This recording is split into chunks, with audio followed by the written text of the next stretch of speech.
Avant même de comprendre le monde, l'homme découvre parfois quelque chose de plus troublant encore. Un vide silencieux à l'intérieur de lui-même. Un manque impossible à combler totalement. Comme si quelque chose en lui refusait constamment de se stabiliser. Comme si l'existence humaine contenait une fissure invisible. Et pour Jean-Paul Sartre, cette fissure n'est pas un accident. Elle constitue le cœur même de la conscience. Car contrairement aux objets, la conscience humaine n'est jamais pleine d'elle-même. Une pierre est simplement ce qu'elle est. Une chaise est ce qu'elle est. Un arbre est ce qu'il est. Ces choses existent de manière compacte, fermée, stable.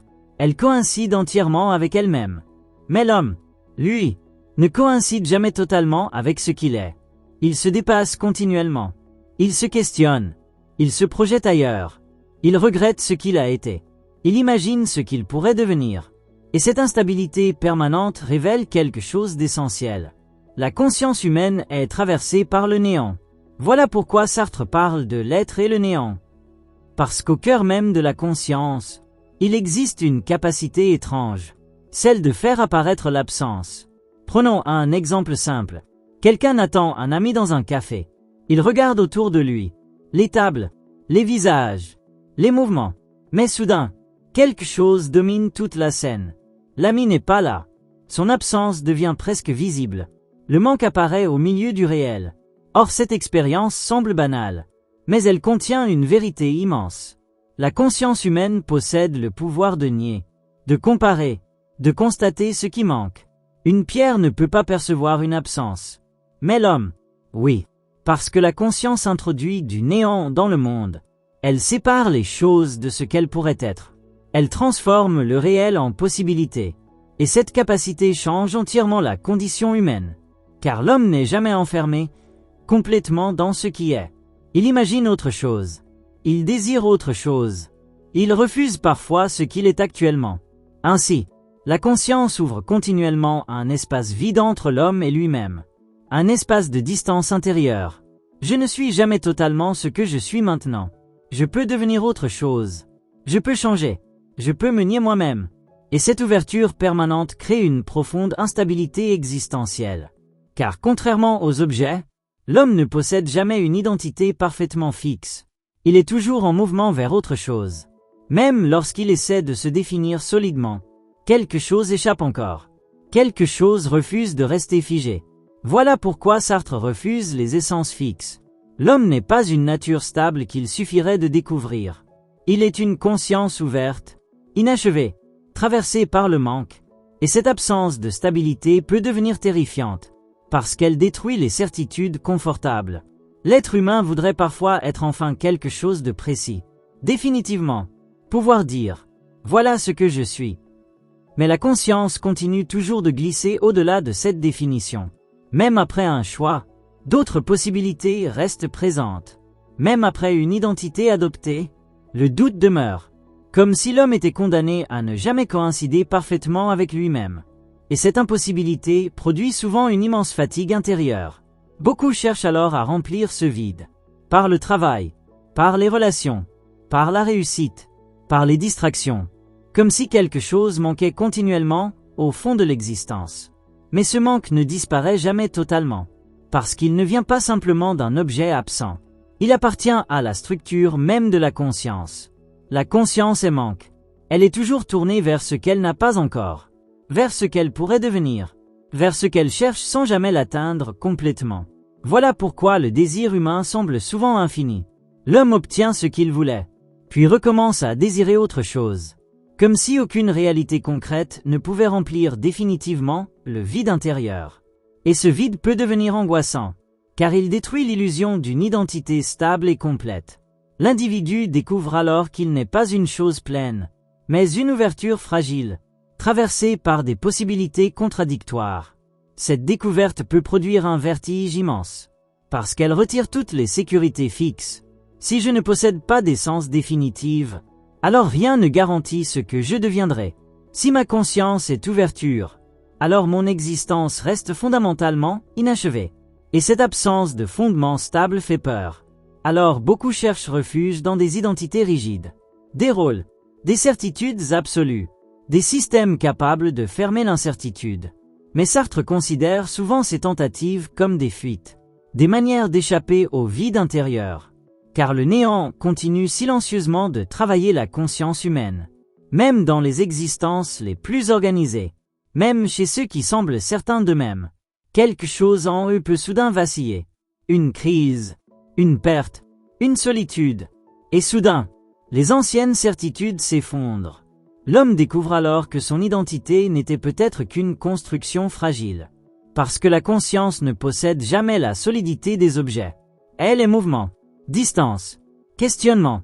Elle peut toujours se séparer de ce qu'elle croyait être. Voilà pourquoi Sartre voit dans la conscience une puissance profondément déstabilisatrice. La conscience détruit les évidences. Elle introduit le doute.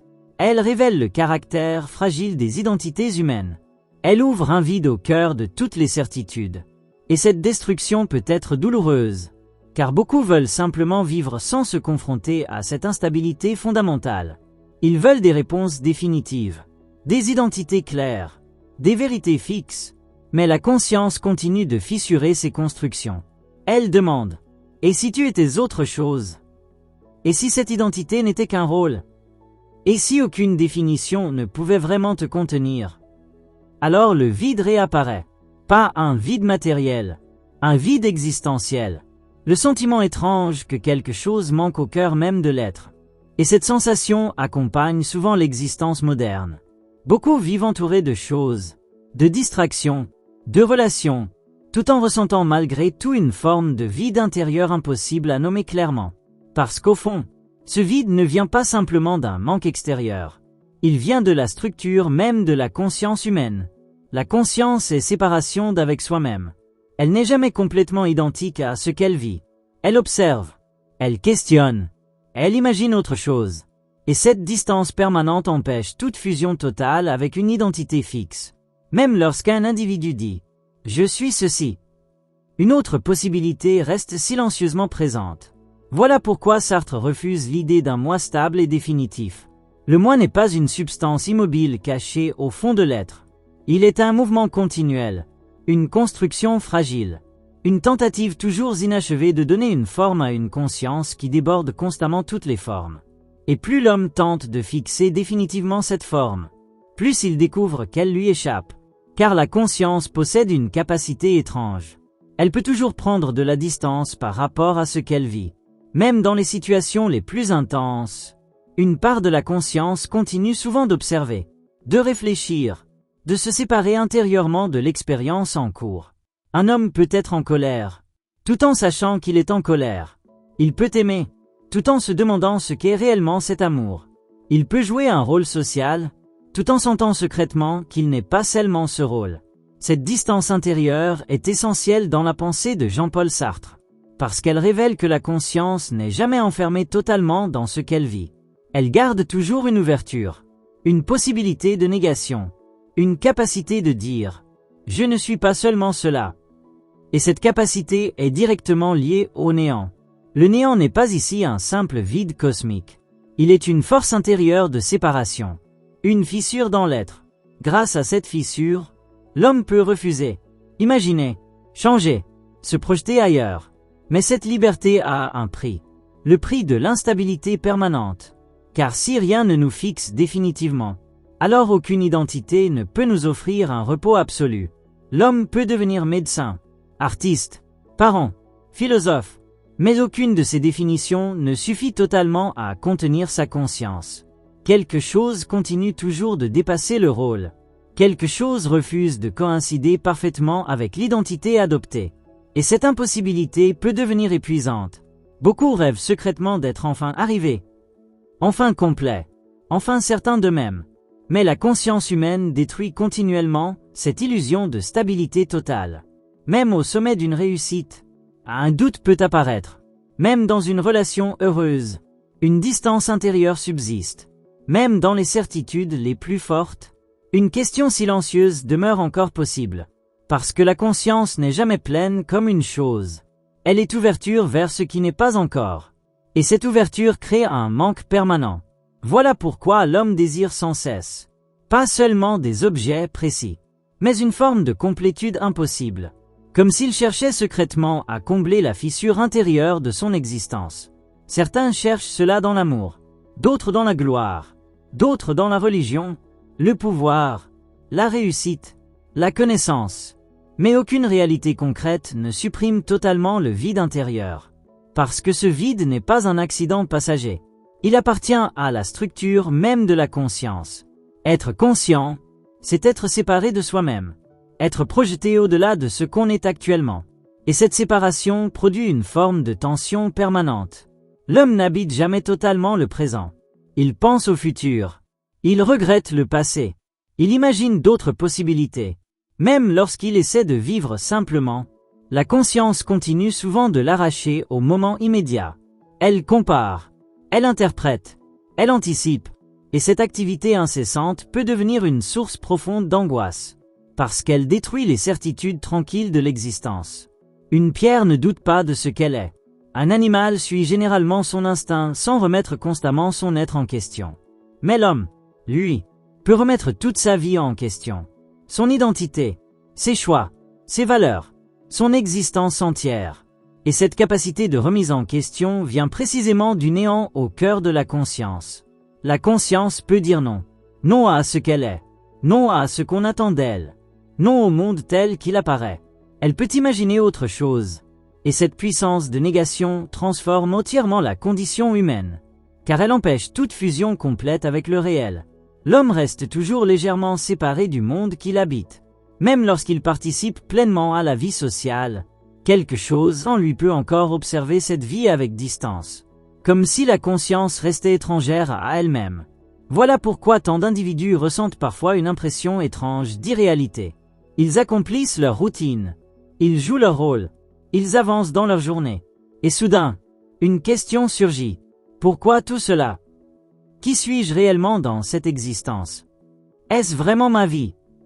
Ces moments peuvent sembler inquiétants, parce qu'ils révèlent brutalement le vide sous les habitudes quotidiennes. Tout ce qui semblait solide devient soudain fragile. Les rôles sociaux apparaissent comme des constructions. Les certitudes vacillent, et l'homme découvre que rien ne garantit définitivement le sens de son existence. Beaucoup fuient alors rapidement ces questions. Ils se replongent dans l'activité, le bruit, les distractions, parce que regarder directement ce vide intérieur peut devenir vertigineux. Mais Sartre considère précisément cette confrontation comme essentielle. Car tant que l'homme fuit le néant de sa conscience, il risque de vivre dans des illusions rassurantes, des identités artificielles, des certitudes empruntées, des rôles jamais véritablement interrogés. Or la conscience authentique commence peut-être au moment où l'individu accepte cette absence de fondement stable. Au moment où il cesse de chercher une essence définitive capable de le rassurer complètement. Cela ne signifie pas sombrer dans le désespoir, mais reconnaître une vérité difficile. L'existence humaine reste fondamentalement ouverte, inachevée, sans identité finale parfaitement fixée. Et cette ouverture peut devenir source de création autant que d'angoisse. Parce que si rien ne nous définit totalement, alors nous devons continuellement nous construire, choisir, inventer une manière d'exister. Mais cette invention n'est jamais terminée. La conscience continue toujours de dépasser ce qu'elle devient. Même après un choix, d'autres possibles demeurent. Même après une décision importante, une autre vie imaginable reste silencieusement présente. Ainsi, le néant accompagne constamment l'existence humaine comme une ombre invisible. Non pour détruire la vie, mais pour empêcher qu'elle se transforme en identité totalement figée. Le vide intérieur rappelle continuellement à l'homme qu'il n'est jamais une chose stable, mais une liberté inquiète, ouverte, toujours capable de devenir autrement. Et cette capacité de devenir autrement est à la fois la grandeur et la souffrance de l'être humain, parce qu'elle signifie qu'aucune situation ne peut complètement nous enfermer, mais elle signifie aussi qu'aucune situation ne peut nous donner une stabilité absolue. L'homme voudrait parfois pouvoir se reposer entièrement dans une identité définitive. Être enfin fixé, être enfin certain, mais la conscience continue toujours d'ouvrir une distance entre lui et ce qu'il est, même lorsqu'il affirme « Voilà qui je suis ». Quelque chose en lui peut encore répondre silencieusement. Et pourtant, tu pourrais être autre chose. Cette voix intérieure ne disparaît jamais totalement. Elle peut être étouffée par les habitudes, par les rôles sociaux, par les certitudes collectives. Mais parfois, Dans certaines nuits, dans certaines crises, dans certains moments de solitude, elle réapparaît brutalement. Et soudain, toute l'existence semble vaciller. Un homme regarde sa vie et se demande « Comment suis-je devenu cette personne ? Est-ce vraiment moi ? Ou seulement une série de rôles accumulés ? Que reste-t-il derrière toutes ces identités ?» Ces questions peuvent produire une sensation presque physique de vide, comme si le sol intérieur disparaissait momentanément, parce que la conscience découvre alors qu'elle ne possède peut-être aucun noyau fixe capable de garantir définitivement son identité. Et cette découverte peut être terrifiante. Beaucoup cherchent donc à fuir ce vertige. Ils s'accrochent à des définitions rigides, à des appartenances absolues, à des systèmes capables de leur dire exactement qui ils sont. Parce qu'une identité fixe rassure. Elle protège contre l'incertitude. Elle donne l'impression d'une solidité intérieure. Mais Sartre considère souvent cette recherche comme une tentative impossible. Car la conscience humaine n'est pas une chose compacte. Elle est mouvement, projection, ouverture vers ce qui n'est pas encore. Même lorsqu'elle se fige momentanément dans un rôle, elle peut encore se séparer intérieurement de ce rôle. Voilà pourquoi le néant détruit continuellement les certitudes. Il empêche l'homme de coïncider parfaitement avec une essence stable. Et cette destruction peut devenir extrêmement inconfortable. Car beaucoup préféreraient vivre dans un monde où tout possède une définition claire. Où chacun aurait une place fixe, une nature précise, un destin déterminé. Mais la conscience humaine introduit du flou dans toutes ces structures. Elle questionne, elle doute, elle imagine d'autres possibilités. Elle transforme les identités en constructions fragiles plutôt qu'en vérités absolues. Prenons un exemple simple. Quelqu'un dit « Je suis courageux ». Mais la conscience peut immédiatement introduire une fissure. « Et si demain tu avais peur ?» Quelqu'un affirme « Je suis fidèle ». Mais une possibilité contraire reste toujours imaginable. Ainsi, aucune qualité humaine ne devient totalement définitive. L'homme reste toujours plus ouvert que les catégories qu'il utilise pour se définir. Et cette ouverture permanente peut produire une immense angoisse morale. Parce qu'elle retire toute garantie. Je ne suis jamais définitivement bon. Jamais définitivement mauvais. Jamais totalement achevé. Chaque instant peut encore transformer ce que je deviens. Et cette instabilité donne à la liberté humaine une profondeur vertigineuse. Car si aucune essence fixe ne me détermine totalement, alors je porte constamment la responsabilité de ce que je fais de moi-même. Le vide intérieur devient alors inséparable de la liberté. Parce que c'est précisément l'absence de nature stable qui rend le choix possible. Une pierre ne choisit pas. Elle est simplement ce qu'elle est. Mais l'homme, lui, doit continuellement se construire dans l'incertitude. Et cette construction n'aboutit jamais complètement. Voilà pourquoi le sentiment de manque accompagne souvent l'existence humaine. Pas seulement un manque matériel, un manque ontologique, comme si quelque chose restait toujours inachevé au cœur de l'être. L'homme atteint un objectif, puis ressent encore une insatisfaction. Il réalise un rêve, mais découvre que le vide n'a pas disparu. Parce que la conscience ne peut jamais devenir totalement pleine d'elle-même. Elle continue toujours de désirer au-delà de ce qu'elle possède déjà. Et ce désir permanent peut épuiser. Certains passent leur vie entière à courir après une complétude impossible. Ils croient que le prochain succès, la prochaine relation, la prochaine reconnaissance supprimera enfin le manque intérieur. Mais le vide revient, toujours, sous une autre forme, parce qu'il ne vient pas simplement d'un objet absent. Il vient de la structure même de la conscience. Être conscient, c'est être séparé de la plénitude immédiate des choses. C'est vivre dans le manque, dans l'attente, dans la projection vers autre chose. Et cette séparation explique aussi pourquoi l'homme peut ressentir un profond malaise face à lui-même. Il n'est jamais entièrement réconcilié avec son existence.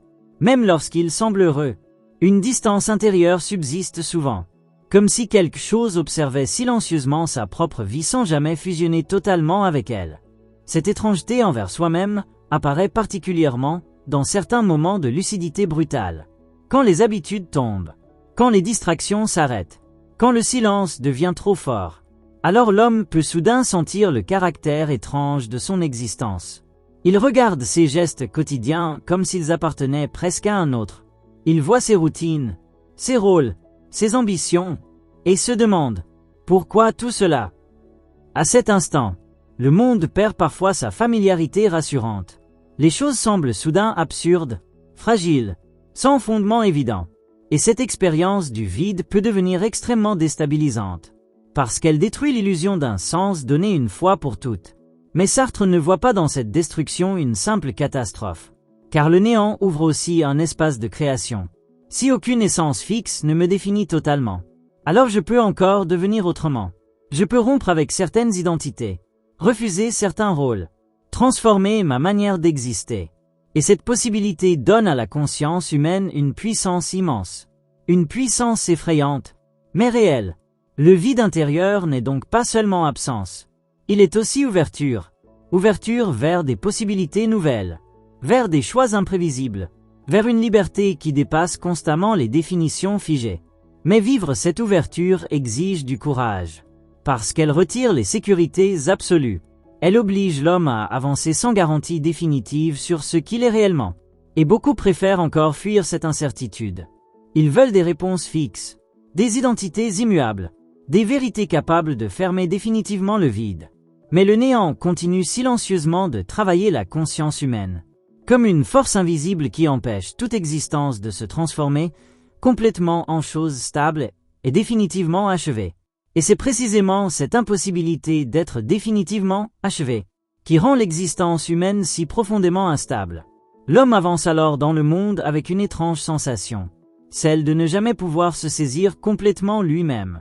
Il essaie pourtant. Il construit une histoire sur son passé. Il se donne une identité. Il explique ses choix. Mais quelque chose résiste toujours. Quelque chose échappe encore à toutes les définitions. Parce que la conscience n'est pas un objet qu'on pourrait observer comme une pierre posée sur une table. Elle est mouvement vivant, flux, projection permanente au-delà d'elle-même. Et cette fuite intérieure rend impossible toute fixation totale. Même lorsqu'un individu croit avoir trouvé enfin qui il est. Une situation nouvelle peut bouleverser cette certitude. Une rencontre, une perte, une peur inattendue. Et soudain, une autre facette de lui-même apparaît. Comme si plusieurs possibilités dormaient silencieusement au fond de son être. Voilà pourquoi Sartre refuse les identités définitives. L'homme n'est jamais complètement enfermé dans son passé, jamais totalement réduit à ce qu'il a déjà été. Même après des années passées dans un certain rôle, la conscience peut encore se séparer brutalement de cette existence. Changer, rompre, refuser. Et cette possibilité permanente crée une forme de vertige. Parce qu'elle retire toute sécurité absolue. Aucun caractère humain n'est totalement garanti. Aucune fidélité, aucune conviction, aucune image de soi. Tout peut encore vaciller. Non parce que l'homme serait vide au sens d'inexistant, mais parce que sa conscience contient toujours une ouverture vers autre chose. Cette ouverture est le néant, le pouvoir de ne pas être complètement ce qu'on est maintenant. Et cette puissance peut devenir terrifiante lorsqu'elle se retourne contre les anciennes certitudes. Quelqu'un peut passer des années à croire en une vérité, puis soudain ne plus y croire du tout. Quelqu'un peut aimer profondément, puis découvrir une distance intérieure inattendue. Quelqu'un peut vivre selon certaines valeurs, puis sentir brutalement leur fragilité. Ces ruptures révèlent que la conscience ne repose jamais sur un fond parfaitement stable. Elle flotte constamment entre ce qu'elle est et ce qu'elle pourrait devenir. Voilà pourquoi le vide intérieur accompagne souvent les périodes de transformation. Quand une ancienne identité s'effondre, le néant apparaît plus clairement. L'homme ne sait plus exactement qui il est. Les anciens repères disparaissent. Et pendant un moment, aucune nouvelle forme stable ne vient encore remplacer l'ancienne. Cette situation peut produire une angoisse immense, parce qu'elle confronte directement la conscience à son absence de fondement définitif. Mais beaucoup tentent immédiatement de combler ce vide. Ils cherchent rapidement une nouvelle identité, un nouveau rôle, une nouvelle certitude, comme si le néant devait absolument être recouvert. Or Sartre montre que cette fuite ne supprime jamais totalement le problème, car derrière chaque identité nouvelle, la conscience continue silencieusement d'exister comme ouverture. Même derrière les convictions les plus solides, une possibilité de doute demeure. Même derrière les rôles les plus stables, une distance intérieure persiste. Et cette impossibilité de fusion complète avec soi-même explique peut-être pourquoi tant d'êtres humains ressentent parfois une étrange fatigue existentielle. La fatigue de devoir continuellement devenir quelqu'un. La fatigue de ne jamais pouvoir simplement être, comme une chose tranquille et immobile. car l'homme doit constamment se choisir. Même lorsqu'il refuse de choisir, ce refus devient encore un choix. Même lorsqu'il essaie de se cacher dans une identité fixe, la conscience continue de travailler intérieurement contre cette fixation. Voilà pourquoi certaines vies semblent remplies extérieurement, tout en restant traversées par un sentiment profond de vide. L'individu possède peut-être une réussite sociale, des relations, des habitudes solides, mais quelque chose en lui murmure encore. Ce n'est pas suffisant. Et ce murmure ne vient pas forcément d'un manque matériel réel. Il vient du caractère inachevé de la conscience elle-même. La conscience ne peut jamais devenir totalement pleine. Elle désire toujours au-delà de ce qu'elle possède. Elle imagine toujours d'autres possibles. Même lorsqu'elle atteint un objectif, elle découvre rapidement un nouveau manque. Et cette dynamique infinie peut devenir épuisante. Certains cherchent alors désespérément une expérience capable de supprimer enfin le vide intérieur. Une passion absolue, une vérité définitive, une fusion totale avec quelqu'un ou quelque chose. Mais aucune expérience humaine ne parvient réellement à abolir le néant de la conscience. Parce que ce néant est précisément ce qui rend l'expérience humaine possible. Sans cette distance intérieure, il n'y aurait ni choix, ni imagination, ni liberté. L'homme serait simplement une chose parmi les choses. Compacte, déterminée. Mais la conscience brise cette compacité. Elle introduit un espace vide dans l'être.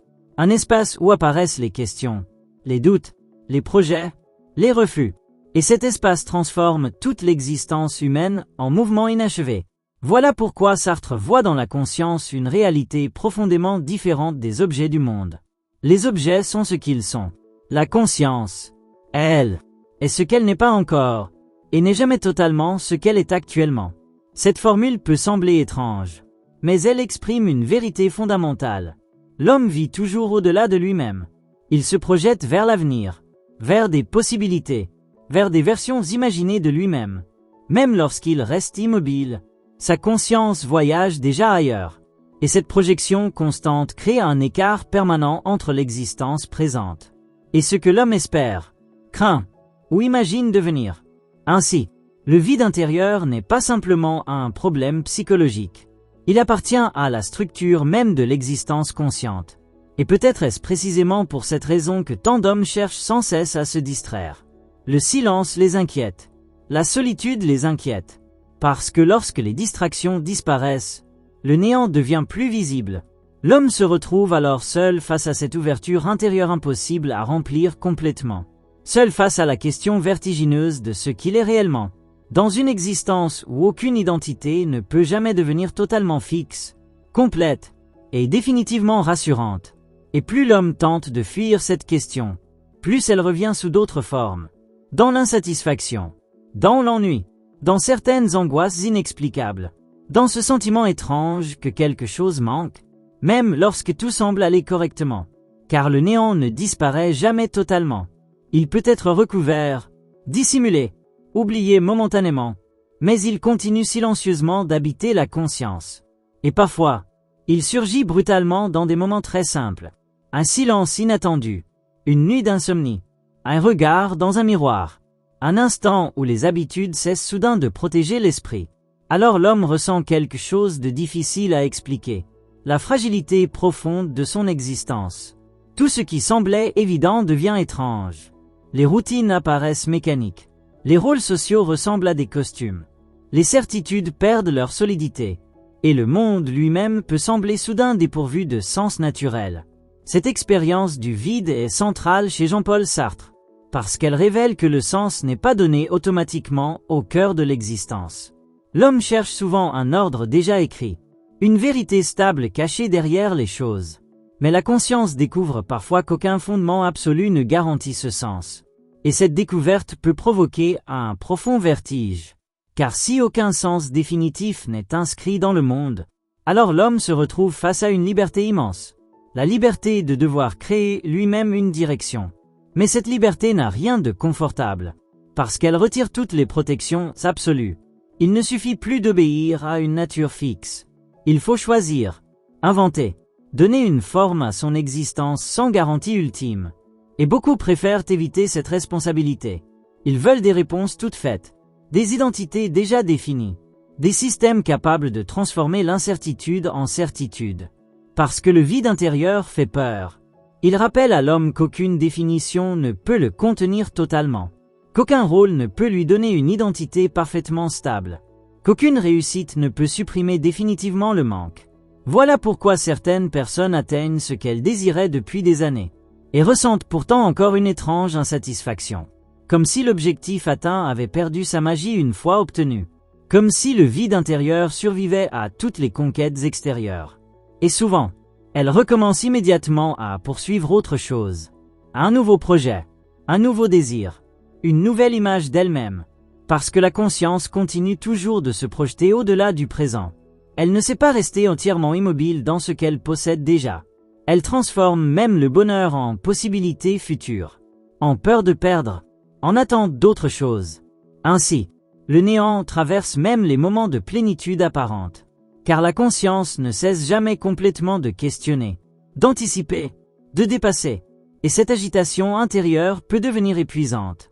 L'homme rêve alors parfois d'une paix absolue, d'un état où plus rien ne manquerait, où le doute disparaîtrait enfin. Mais Sartre suggère que cette paix totale serait presque la fin de la conscience elle-même. Parce que vivre consciemment, c'est précisément être séparé de la plénitude compacte des choses. C'est habiter un manque, un espace ouvert, une distance entre soi et soi-même. Cette distance explique aussi pourquoi l'homme peut mentir. Pas seulement aux autres, à lui-même.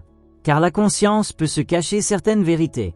Elle peut jouer des rôles, construire des illusions, faire semblant de croire à des identités fixes, comme si elle tentait de fuir sa propre ouverture. Mais même dans ces fuites, le néant continue d'agir. Il fissure les masques, introduit le doute, fait apparaître l'incohérence entre le personnage joué et la liberté réelle de la conscience. Voilà pourquoi certaines crises existentielles semblent si violentes.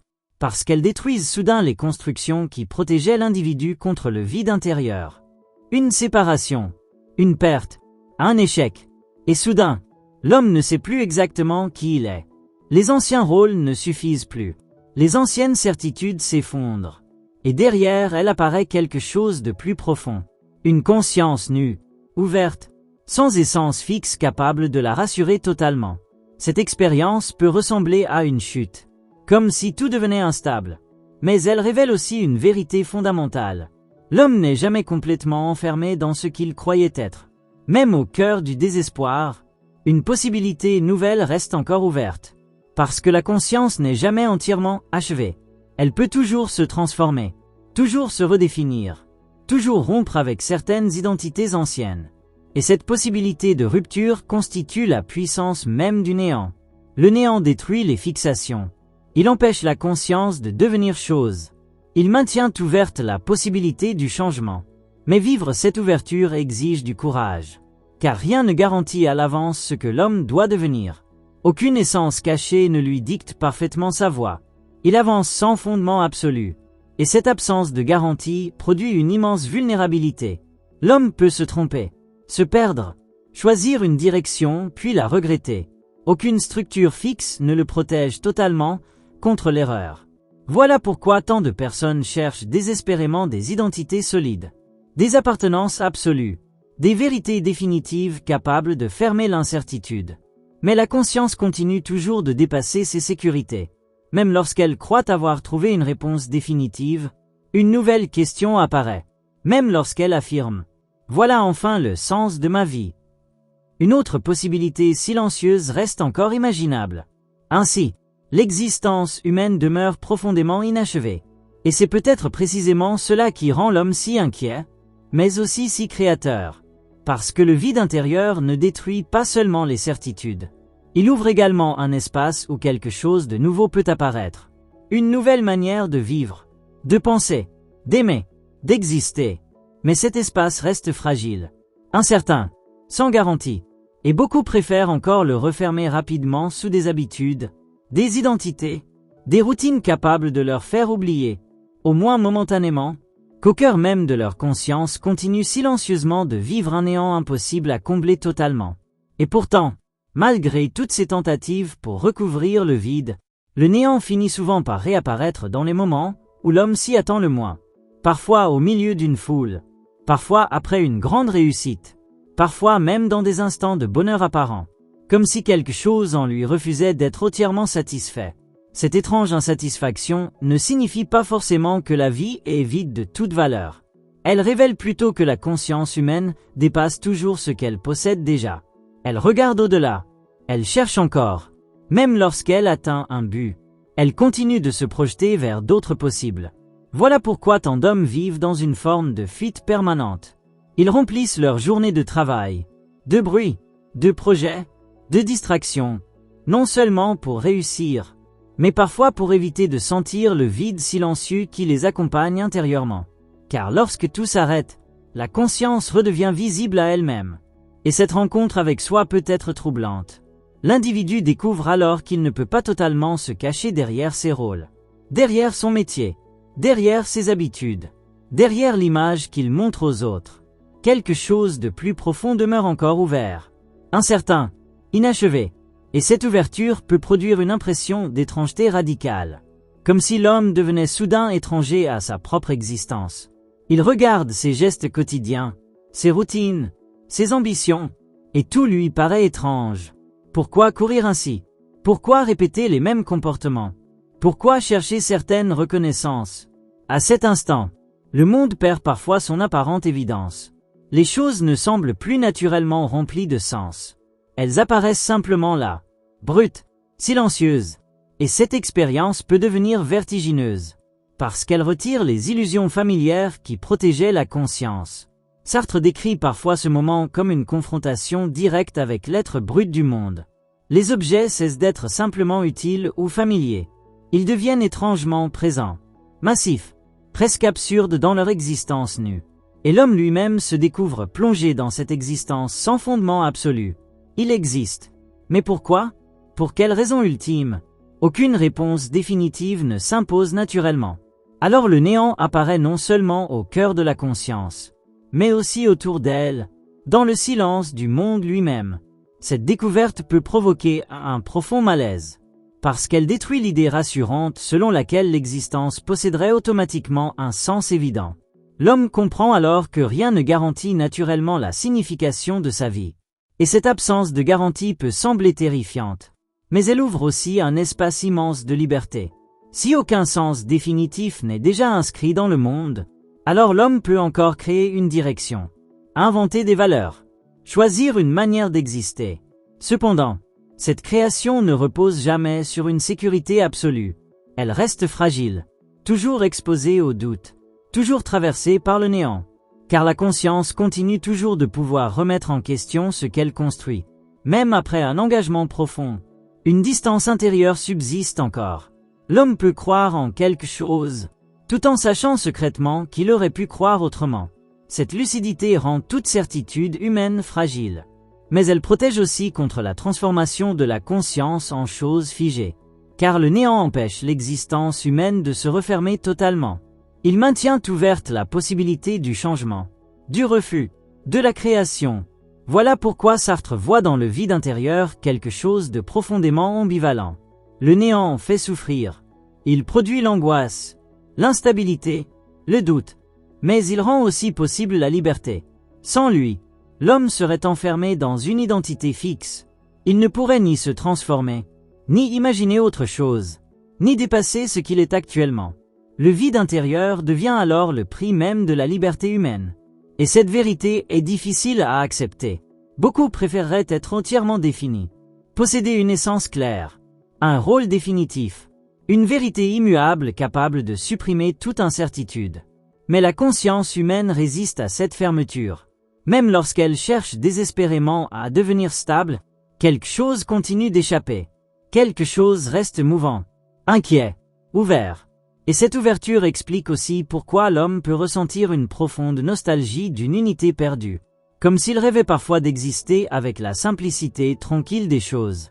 Une pierre ne doute pas, un arbre ne se demande pas ce qu'il doit devenir, mais l'homme, lui, porte constamment le poids de sa propre conscience. Il sait qu'il existe, et cette connaissance transforme toute son expérience du monde. Elle introduit la possibilité du vide, de l'angoisse, du questionnement, mais aussi celle de la création, de la révolte, de la transformation. Ainsi, la conscience humaine devient une réalité paradoxale. Elle souffre de ne jamais être pleinement stable. Mais cette instabilité constitue précisément sa liberté. Elle est manque, mais ce manque ouvre des possibilités infinies. Elle est inachevée, mais cet inachèvement permet le devenir. Elle détruit les certitudes, mais cette destruction empêche l'existence de se figer définitivement. Voilà pourquoi tant de vies oscillent continuellement entre deux mouvements opposés. Le désir de stabilité et le besoin profond de dépasser toute stabilité. L'homme construit des identités, puis les remet en question. Il cherche des vérités, puis découvre leurs limites. Il veut combler le vide, mais quelque chose en lui continue toujours de regarder au-delà. Et cette dynamique ne s'arrête jamais complètement. Même au cœur des existences les plus ordinaires. Même chez ceux qui semblent parfaitement adaptés au monde. Car derrière chaque rôle, derrière chaque certitude, derrière chaque habitude rassurante, continue encore silencieusement de vivre une conscience séparée d'elle-même, ouverte sur un néant intérieur qui empêche toute existence humaine de devenir totalement pleine, fermée et définitivement achevée. Et c'est peut-être précisément pour cette raison que l'homme éprouve parfois une fatigue si profonde face à lui-même. Pas seulement une fatigue physique, une fatigue existentielle. La fatigue de devoir continuellement porter une conscience qui ne s'arrête jamais complètement. Car la conscience humaine veille même lorsque le monde semble silencieux. Elle analyse, elle imagine, elle revient sur le passé, elle projette l'avenir. Même au repos, elle continue souvent de travailler intérieurement. Et cette activité permanente empêche l'existence humaine de devenir simple, compacte, paisible comme celle des choses. L'homme voudrait parfois arrêter de penser, arrêter de se questionner, arrêter de sentir cette distance intérieure entre lui et sa propre vie. Mais la conscience revient toujours, comme une lumière impossible à éteindre totalement. Voilà pourquoi certaines personnes recherchent désespérément des moments d'oubli. Le divertissement, l'excès, le bruit, tout ce qui peut momentanément suspendre le face-à-face avec le vide intérieur. Car lorsque la conscience cesse d'être distraite, elle peut devenir écrasante. Elle révèle alors brutalement le caractère fragile de toutes les constructions humaines. Les ambitions, les réputations, les rôles sociaux, les habitudes, tout cela peut soudain apparaître comme des structures provisoires construites au-dessus d'un fond beaucoup plus incertain. Et cette vision peut provoquer une étrange sensation d'irréalité. Comme si la vie entière reposait sur quelque chose de fragile, sans fondement absolu. L'homme se demande alors, pourquoi suis-je ici? Qu'est-ce qui justifie réellement mon existence? Qu'est-ce qui me définit au-delà des rôles que je joue? Mais aucune réponse définitive ne vient totalement fermer ces questions. Parce que la conscience reste ouverte, toujours ouverte. Et cette ouverture empêche toute certitude absolue. Même lorsqu'un individu croit avoir trouvé un sens solide, la conscience conserve encore le pouvoir de douter, de remettre en question, d'imaginer autrement. Voilà pourquoi Sartre voit dans le néant une force profondément liée à la liberté humaine. Le néant n'est pas seulement absence, il est pouvoir de rupture, pouvoir de dire « Non, je ne suis pas obligé d'être uniquement cela ». Cette possibilité transforme radicalement la condition humaine, car elle signifie que l'homme peut toujours prendre une distance par rapport à lui-même. Même face à son passé, même face à ses erreurs, même face aux identités qu'il a construites pendant des années. Et cette capacité peut devenir vertigineuse, parce qu'elle retire toute stabilité définitive. Si je peux toujours devenir autre chose, alors rien ne garantit totalement qui je suis. Voilà pourquoi certaines personnes s'accrochent si fortement à leurs habitudes. Le quotidien rassure, la répétition rassure, les routines donnent l'impression d'une continuité stable. Elles empêchent momentanément le vide de devenir trop visible. Mais parfois, une rupture survient, une perte, une séparation, un échec. Et soudain, tout ce qui semblait stable se fissure. L'individu découvre alors que son identité reposait peut-être sur des constructions plus fragiles qu'il ne le croyait. Un homme qui se définissait entièrement par son travail peut se sentir vide lorsqu'il perd ce travail. Quelqu'un qui vivait uniquement à travers le regard d'une autre personne peut s'effondrer après un abandon. Parce que derrière ces identités, la conscience demeure encore ouverte, sans fondement totalement fixe. Et cette ouverture devient particulièrement douloureuse lorsque les anciennes certitudes disparaissent. Car le néant apparaît alors à nu. l'homme se retrouve seul face à lui-même, sans les structures habituelles capables de lui dire qui il est. Cette expérience peut produire une angoisse immense. Mais elle révèle aussi une vérité essentielle. L'identité humaine n'est jamais une chose définitivement acquise. Elle est toujours en construction, toujours exposée au changement, toujours traversée par des possibilités nouvelles. Voilà pourquoi Sartre refuse l'idée d'un moi fixe caché quelque part au fond de la conscience. Le moi n'est pas une substance stable. Il est une tentative provisoire d'organiser une existence fondamentalement ouverte. Et cette ouverture explique pourquoi l'homme peut parfois se surprendre lui-même. Il découvre en lui des désirs inattendus, des peurs inconnues, des capacités qu'il ignorait, comme si plusieurs versions possibles de lui-même existaient silencieusement dans l'ombre de sa conscience. Cette multiplicité intérieure peut être troublante, parce qu'elle détruit l'image rassurante d'une identité simple et stable. Mais elle révèle aussi la richesse étrange de l'existence humaine. L'homme n'est jamais enfermé totalement dans ce qu'il croit être. Il porte toujours davantage de possibilités qu'il ne le pense. Et pourtant, beaucoup passent leur vie à réduire cette ouverture. Ils se définissent rapidement. Ils se figent dans certains rôles. Ils répètent certaines phrases. « Je suis comme ça. Je ne changerai jamais. » Comme s'ils cherchaient désespérément à transformer leur conscience en chose stable. Mais la conscience résiste toujours un peu à cette fixation. Même derrière les affirmations les plus rigides, une possibilité de transformation demeure encore. Et cette possibilité empêche toute existence humaine de devenir totalement fermée. Prenons quelqu'un qui se considère depuis toujours comme faible. Une situation extrême peut soudain révéler en lui un courage inattendu. Quelqu'un persuadé d'être rationnel peut découvrir des émotions capables de bouleverser toute sa vie. Ainsi, la conscience déborde constamment les images fixes qu'elle construit d'elle-même. Et cette vérité peut être à la fois libératrice et inquiétante. Libératrice, parce qu'elle signifie qu'aucune identité négative ne nous enferme définitivement. Mais inquiétante, parce qu'elle retire également toute garantie stable. Je ne suis jamais définitivement sauvé par une qualité acquise. Jamais définitivement protégé contre certaines possibilités. Tout reste ouvert.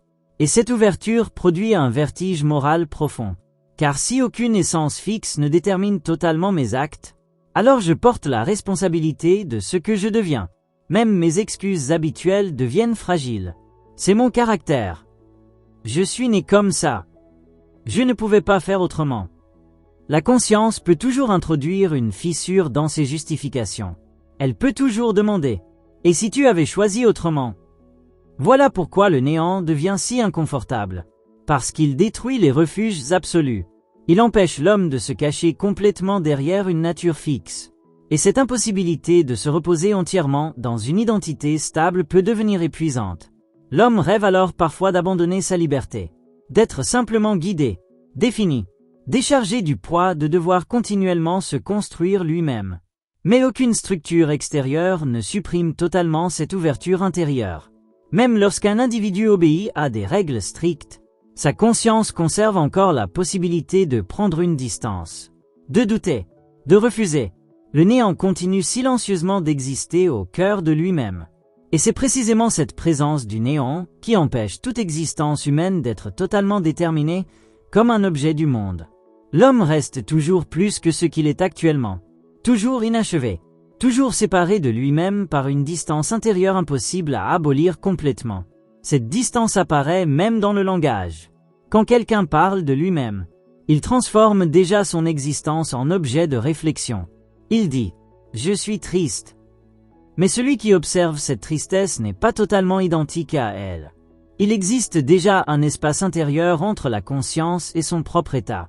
Et cet espace rend possible le recul, le changement, la réflexion.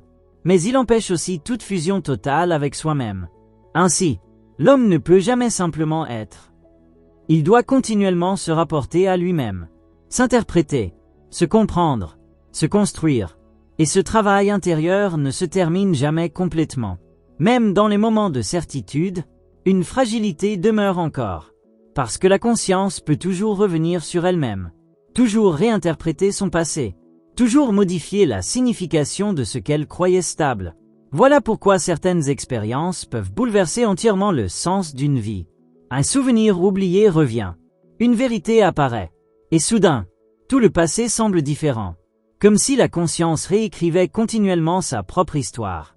Cette fluidité montre encore une fois que l'identité humaine n'est jamais totalement figée. Le passé lui-même reste vivant dans la conscience, ouvert à de nouvelles interprétations. Ainsi, le néant traverse non seulement le présent et l'avenir, mais aussi notre manière de regarder ce que nous avons déjà vécu. Et cette mobilité constante peut devenir profondément déstabilisante, car elle retire à l'homme l'espoir d'une stabilité absolue. Mais elle lui donne aussi une puissance unique, celle de ne jamais être totalement enfermé dans ce qu'il a été. Même après l'échec, même après la honte, même après des années perdues, quelque chose en lui peut encore devenir autrement. Parce que la conscience reste ouverture, même lorsqu'elle se croit condamnée. Et peut-être est-ce précisément cela qui rend l'existence humaine si difficile, mais aussi si singulière. L'homme porte en lui un vide impossible à remplir complètement. Un néant qui détruit les certitudes, mais qui empêche aussi toute vie de devenir définitivement close, immobile, et entièrement prisonnière de ce qu'elle a déjà été. Et cette impossibilité d'être définitivement prisonnier de soi-même peut devenir une source immense d'angoisse, parce qu'elle signifie que rien n'est jamais totalement terminé. Aucune identité, aucun choix, aucune définition. L'homme peut toujours changer la signification de sa propre existence. Même son passé n'est jamais complètement figé, car le passé humain n'existe pas comme une simple chose morte. Il vit encore dans la conscience. Il peut être réinterprété, revisité, transformé par un nouveau regard. Un homme peut avoir vécu un événement comme un échec, puis découvrir des années plus tard qu'il a changé toute sa vie grâce à cet échec. Une relation autrefois idéalisée peut soudain apparaître sous une lumière différente. Ainsi, la conscience ne cesse jamais totalement de reconstruire le sens de ce qu'elle vit. Et cette mobilité permanente rend l'existence profondément instable. Mais elle lui donne aussi une liberté étrange. Rien n'est entièrement clos. Rien n'est totalement définitif tant que la conscience continue d'exister. Voilà pourquoi Sartre refuse toutes les tentatives de transformer l'homme en objet stable. Parce qu'un objet est entièrement ce qu'il est. Il ne se dépasse pas. Il ne remet pas son existence en question. Mais la conscience humaine, elle, porte toujours une distance intérieure par rapport à elle-même. Même lorsqu'elle essaie désespérément de se figer dans une identité fixe. Prenons quelqu'un qui répète toute sa vie « Je suis faible ». Cette phrase semble solide, définitive. Mais la conscience qui prononce cette phrase se situe déjà légèrement au-delà d'elle. Elle observe cette faiblesse, la décrit, la pense. Et cette distance signifie qu'une transformation reste toujours possible. Même minuscule, même difficile. Le néant ouvre continuellement cette possibilité. Voilà pourquoi il détruit les certitudes, mais aussi les condamnations définitives. L'homme n'est jamais totalement réductible à ses erreurs, ni à ses réussites, ni à ses rôles. Quelque chose en lui continue toujours d'échapper. Et cette échappée permanente peut devenir vertigineuse. Car si rien ne me définit totalement, alors qui suis-je réellement? La conscience se heurte alors à un paradoxe étrange. Elle cherche une identité stable, mais elle est précisément ce qui empêche toute stabilité absolue. Elle veut être certaine d'elle-même, mais elle produit continuellement du doute. Elle veut se reposer, mais elle ouvre sans cesse de nouvelles possibilités. Et cette contradiction traverse toute la condition humaine. L'homme rêve parfois d'une existence simple, claire, sans conflit intérieur. Mais la conscience introduit partout la complexité, même dans les décisions les plus ordinaires. Un choix apparemment banal peut devenir un problème infini pour la conscience, parce qu'elle imagine plusieurs futurs, plusieurs conséquences, plusieurs versions possibles d'elle-même. Et cette multiplication des possibles peut paralyser. L'individu hésite, recule, analyse sans fin, comme si chaque décision engageait toute son existence. D'une certaine manière, c'est vrai, car chaque choix construit une certaine manière d'être. Mais aucun choix ne ferme totalement les autres possibles. Même après une décision importante, la conscience peut encore imaginer ce qu'aurait été une autre vie. Et cette coexistence des possibles crée parfois une mélancolie profonde. L'homme regarde les chemins qu'il n'a pas pris, les vies qu'il n'a pas vécues, les versions de lui-même restées imaginaires. Le néant apparaît alors sous une autre forme, non seulement comme vide intérieur, mais comme présence silencieuse de toutes les possibilités abandonnées. Chaque existence humaine est entourée de vies non vécues, de mots jamais prononcés, de choix refusés. Et cette ombre des possibles accompagne souvent la conscience, même dans les vies heureuses. Parce qu'aucun choix ne peut réaliser toutes les possibilités en même temps. Choisir, c'est aussi renoncer. Et la conscience humaine sent parfois douloureusement ce renoncement. Elle regarde ce qu'elle a laissé derrière elle, ce qu'elle aurait pu devenir. Et cette conscience des possibles perdus peut produire une profonde nostalgie existentielle. Comme si une partie de l'être restait toujours inachevée. Mais cette incomplétude n'est pas un accident. Elle appartient à la structure même de la conscience. Être conscient, c'est être ouvert à plus de possibilités qu'on ne pourra jamais en vivre réellement. Voilà pourquoi le désir humain semble infini. Parce qu'aucune vie concrète ne peut contenir toutes les possibilités imaginées par la conscience. Même une existence riche laisse derrière elle des mondes intérieurs inexplorés. Et cette impossibilité d'être tout à la fois peut devenir douloureuse. Certains cherchent alors à supprimer cette ouverture.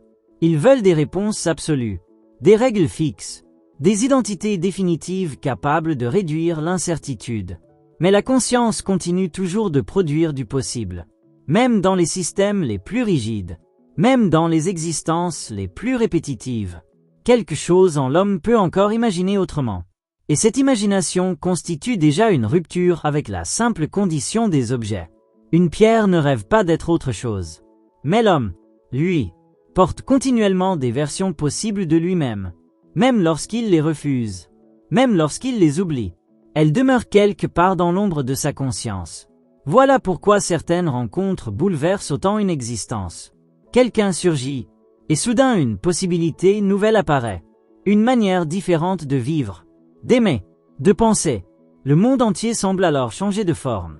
Non parce que la réalité extérieure a totalement changé, mais parce que la conscience ouvre soudain un autre horizon de possibilités. Et cette capacité de transformation montre encore la puissance du néant. Le néant brise les évidences. Il empêche la réalité humaine de devenir totalement fermée. Mais cette ouverture possède un coût immense, car elle prive l'homme de toute sécurité définitive. Même lorsqu'il croit enfin avoir trouvé sa place, la conscience peut encore produire un doute, une fissure, une question inattendue. Et cette fragilité peut devenir épuisante. Beaucoup cherchent alors à anesthésier leur conscience, à vivre mécaniquement, à répéter des habitudes sans trop réfléchir. Parce que penser trop profondément à l'existence peut devenir vertigineux. Le néant rend soudain visibles des questions que les routines quotidiennes cachent habituellement. Pourquoi vivre ainsi? Pourquoi poursuivre certaines choses? Pourquoi exister tout court? Et ces questions n'ont pas de réponse simple capable de fermer définitivement le vide. La conscience doit vivre avec cette absence de fondement absolu. Elle avance sans garantie totale, sans essence fixe, sans identité parfaitement stable. Et pourtant, malgré cette fragilité, l'homme continue de construire sa vie, d'aimer, de créer, de choisir, comme si quelque chose en lui acceptait malgré tout de vivre dans l'incertitude. Peut-être parce que le néant n'est pas seulement destruction. Il est aussi espace, ouverture, possibilité de devenir autre chose que ce que nous étions hier. Et cette possibilité, même angoissante, fait de l'existence humaine une réalité profondément différente du simple monde des choses immobiles et entièrement closes sur elles-mêmes. Et finalement, plus Sartre explore la conscience humaine, plus une vérité devient impossible à éviter. L'homme n'est jamais une chose stable, jamais une identité définitivement fermée, jamais une essence tranquille reposant au fond de lui-même. Au cœur de son existence vit un vide, un manque, un néant silencieux qui l'empêche continuellement de coïncider totalement avec ce qu'il est. Et ce néant change tout, parce qu'il détruit les certitudes faciles. Il détruit l'idée qu'un être humain pourrait être défini une fois pour toutes. Il détruit l'illusion d'une identité parfaitement solide. Mais en détruisant ses sécurités, il ouvre aussi quelque chose d'immense. La liberté. Car si l'homme n'est pas enfermé dans une essence fixe, alors il peut toujours devenir autrement. Même après l'échec. Même après la peur, même après des années passées dans des rôles qui ne lui correspondaient peut-être pas vraiment. Quelque chose en lui reste encore ouvert, encore inachevé, encore capable de rupture. Et cette ouverture constitue à la fois la grandeur et la souffrance de l'existence humaine. La grandeur, parce qu'aucune situation ne peut complètement réduire une conscience à l'état d'objet. La souffrance, parce qu'aucune identité ne peut offrir un repos définitif. L'homme voudrait parfois être enfin complet, enfin certain, enfin réconcilié avec lui-même. Mais la conscience continue toujours de produire du manque, du doute, des possibilités nouvelles. Elle regarde au-delà de ce qu'elle possède déjà. Elle dépasse ce qu'elle devient. Elle refuse silencieusement de se transformer en chose immobile. Voilà pourquoi tant d'êtres humains ressentent cette étrange tension intérieure. Ils cherchent la stabilité, mais quelque chose en eux continue toujours de bouger. Ils cherchent une définition claire d'eux-mêmes, mais la conscience déborde sans cesse toutes les définitions. Ils veulent combler le vide, mais le vide réapparaît sous d'autres formes. Parce que ce vide n'est pas un accident passager. Il appartient à la structure même de l'existence consciente. Être humain, chez Sartre, ce n'est pas être plein comme une pierre. C'est être ouverture, possibilité, distance intérieure. C'est vivre avec cette fissure qui sépare continuellement l'homme de lui-même. Et pourtant, cette fissure rend possible tout ce qui fait la profondeur de l'existence humaine. Le choix, le dépassement, la création, le refus, le rêve, la capacité de transformer sa vie. Sans le néant, il n'y aurait peut-être ni liberté, ni imagination, ni véritable devenir. L'homme serait simplement une chose parmi les choses. Mais la conscience introduit dans le monde une étrange lumière. Celle d'un être capable de dire non à ce qu'il est, capable d'imaginer autre chose, capable de ne jamais se réduire totalement à une identité fixe. Ainsi, le vide intérieur que tant d'hommes cherchent à fuir est aussi la source secrète de leur liberté. Ce manque qui les inquiète est également ce qui empêche leur existence de devenir définitivement close. Et peut-être que toute la pensée de Sartre conduit finalement à cette idée vertigineuse. L'homme ne possède pas une essence stable cachée au fond de lui-même. Il est un être inachevé, traversé par le néant, condamné à se construire sans cesse dans un monde sans garantie absolue, mais libre précisément parce qu'aucune définition ne pourra jamais l'enfermer complètement.